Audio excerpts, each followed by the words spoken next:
Welcome to another video. Behind me is the 70s Camaro conversion we built on the channel. I painted it and I got a few runs. Today I'm going to be trying to get them runs out. I done failed once, so we're going to get a blending video here very soon, probably when we do the hood straps. So let's just get started and I'll show you how I'm going to try to get these out. Most of the time it works, but sometimes it don't. It's just trial and error. The car looks beautiful. Now, we have no runs up here in this front fender. I was kind of rushing and moving a little faster than I should have been. This, I have not even worried about that. I'm pretty sure that one will come out. We have none in the back here. We got a little sag right here. That will block down, no issue. We'll sag right there, no issue. I think we're good here.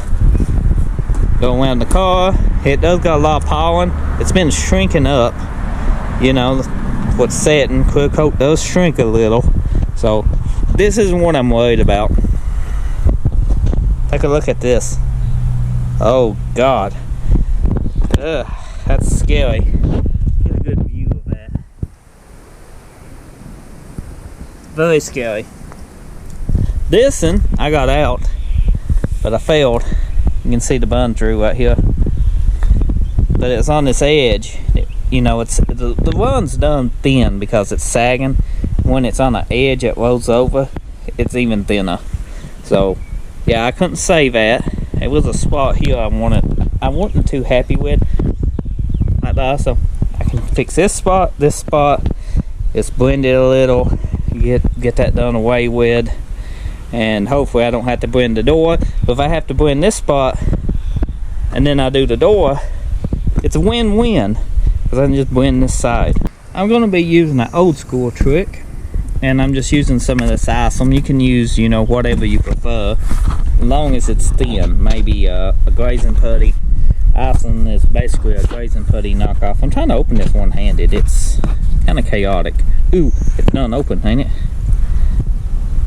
Is it? Well, I think I got enough isom done out. Okay, put the lid back on it.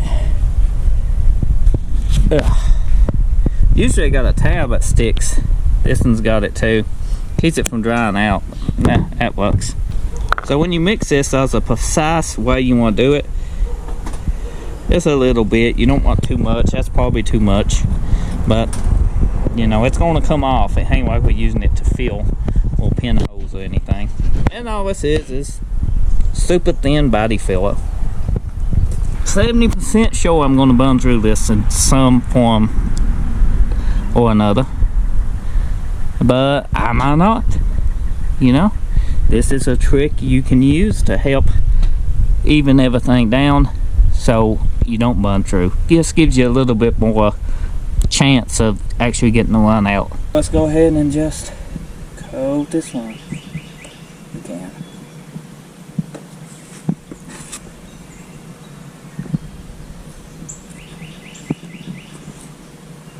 And the run will show through. It's just the nature of the beast.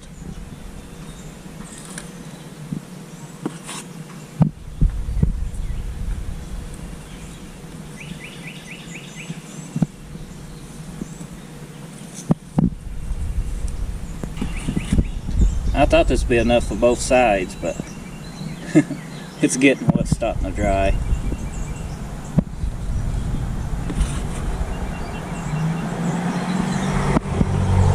And that's about all the damage I can do.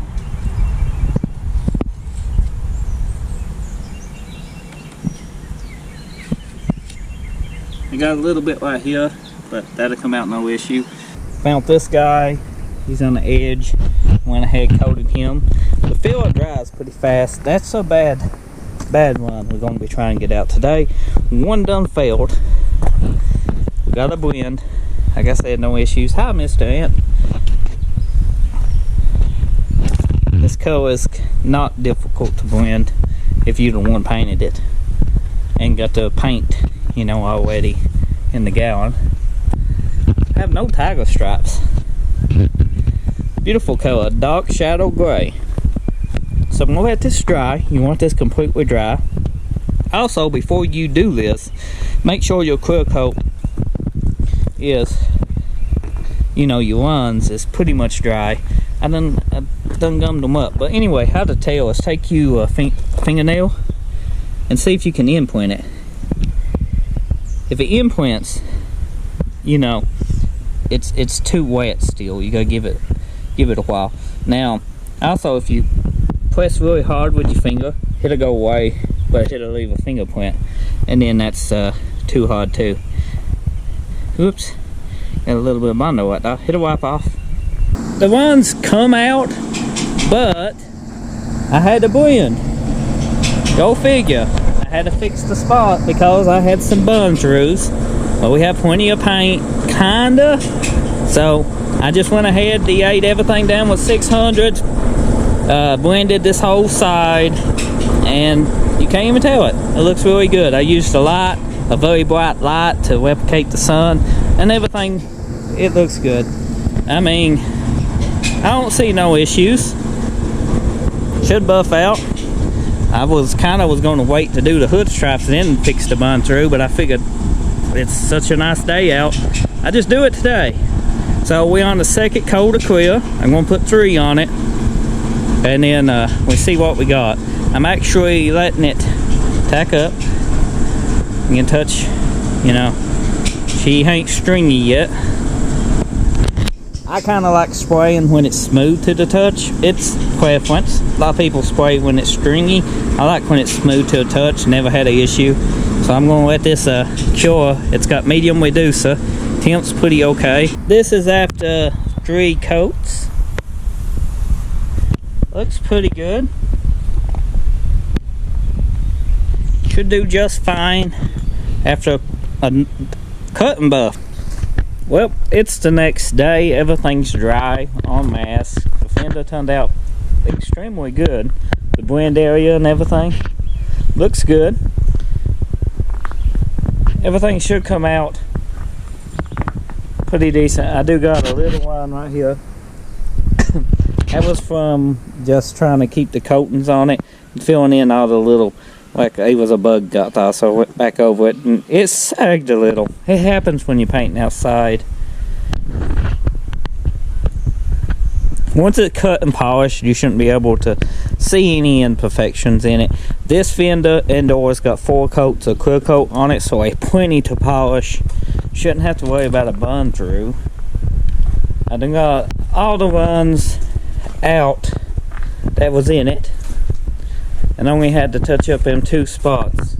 Which the driver door, you know, I knew it was going to have to be done. This one's pretty much basically out. Once the man finishes it up with a 1500, it's gone. Had a little sag here, it's gone. Now I need to paint the spoilers, the tail fin here, the tail panel black, and the hood straps, and then give it a final buff and just detail it. Been a while since we detailed this car. Duplicate vinyl and fabric paint held up great. We just have to just detail her and clean her up and put the chrome on it, the new door molding, and it's going to be an awesome little car. I do think so. As always, check the eBay store out in the description below. It's a little added support for me, but just watching, leaving a like and comment helps just as much. Let me know what you think about this project, and I'll see you on the next video.